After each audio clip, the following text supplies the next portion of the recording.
Hey y'all, let's talk about pinched hips and why you should call for them in your rabbitry.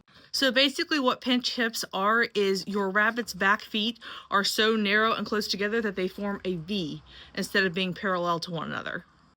Pinched hips can cause problems with birthing. The babies can get stuck in the birthing canal and the mother could die, so it is a serious thing that you need to call for. I also call it out of bucks too because I don't want my bucks passing that down to their offspring. So let's hop into it and I will show you what pinched hips look like. So this is what pinched hips looks like. You see how close together his back feet are? Not only is he extremely narrow, he is pinched back. Also, so from a side view, do you see how his foot is peeking out? It's because he's pinched.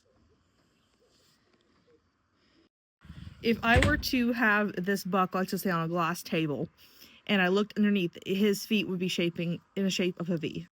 Now here's an example of a doe who does not have pinched hips. You can see that her feet are parallel to each other, and she's got a nice wide foot base. Now you can have rabbits that are narrow foot base that are not pinched, but if their feet are shaped in a V, they are pinched. So a common question I get is, what do you do with your culls?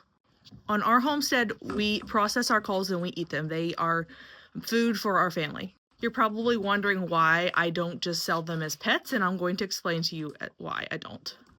Let's just say Jane Doe down the road buys the buck with pinched hips, decides that rabbits are too much for her, and he ends up in the local shelter. Or scenario B, she sells him to a backyard breeder, and they start breeding this buck with pinched hips, causing more problems with their rabbits. Now their rabbits have pinched hips.